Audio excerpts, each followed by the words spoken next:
ఈరోజు మనం గుడ్డు ఆమ్లెట్ వేసుకుంటాము. ఒక ఆనియన్ 2 మిర్చీస్ అండి సన్నగా కట్ చేసుకుందాము.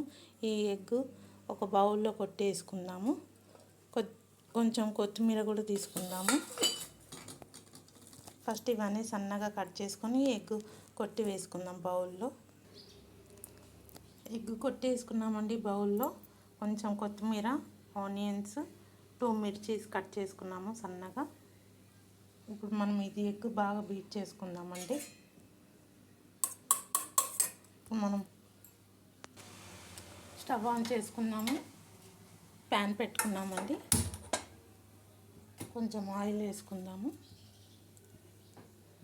ఒక 2 డ్రాప్స్ ఆయిల్ అండి. ఇది ఒక 1/2 స్పూన్ ఆయిల్ వేసాను. ఈ ఆనియన్, పచ్చిమిర్చి కొంచెం ఫ్రై చేసుకుందామండి. కొద్దిగా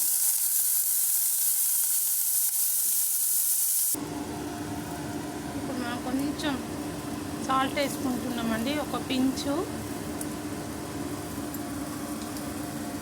కలిపేసుకుందాము. కొద్దిగా పసుపు వేసుకుందాము. కొద్దిగా పసుపు, పించండి, కలిపేసుకున్నాము. ఇది కూడా మనం ఇందాక ఎగ్ చిన్ని బౌల్లో వేసుకున్నాం కదా, ఆ బౌల్లో ఇది ఆనియన్, పచ్చిమిర్చి ఇది మనం ఆ బౌల్లో ట్రాన్స్ఫర్ చేసుకొని 1 స్పూన్ ఆయిల్ వేసుకొని ఆమ్లెట్ వేసుకోవడమే అండి. చాలా బాగుంటుంది కమ్మగా.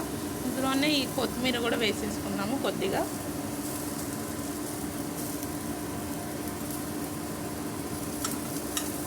చాలా కమ్మగా బాగుంటుందండి ఇది. ఇప్పుడు మనం ఎగ్లో వేసేసుకుందాము. ఇందాక చూసాము కదా, ఇది అంతా ఈ ఎగ్ బౌల్లో వేసుకొని ఒకసారి బీట్ చేసి ఆమ్లెట్ వేసుకోవడమే అండి. చాలా కమ్మగా బాగుంటుంది, టేస్టీగా. మీరు కూడా చేసి తిని ఎలా ఉందో కామెంట్స్లో చెప్పండి. ఇప్పుడు మనం ఇందులో 1 స్పూన్ ఆయిల్ వేసుకుందాము. స్టవ్ పైన పెట్టానండి. 1 స్పూన్ ఆయిల్ వేసుకున్నాము.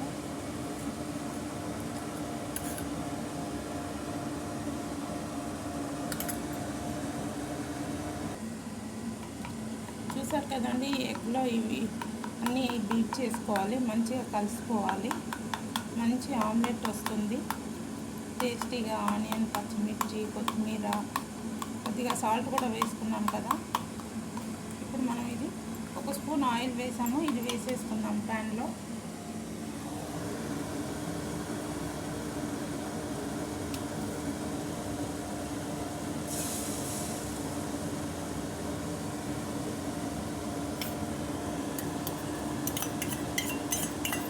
చాలా బాగుంటుందండి. మీరు కూడా ఇలానే వేసుకుని ఎలా ఉందో కామెంట్స్లో చెప్పండి.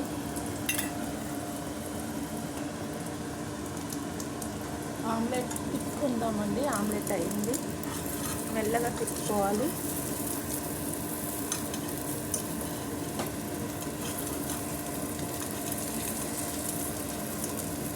ఇంకా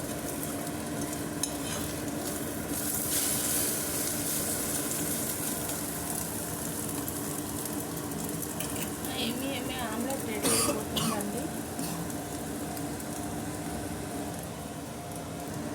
ఏమీ ఆమ్లెట్ రెడీ అండి. స్టవ్ ఆఫ్ చేసేస్తున్నాం.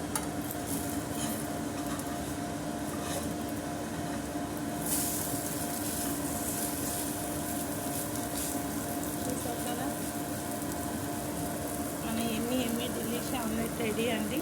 మీరు కూడా ఇలానే చేసి తిని ఎలా ఉందో చెప్పండి.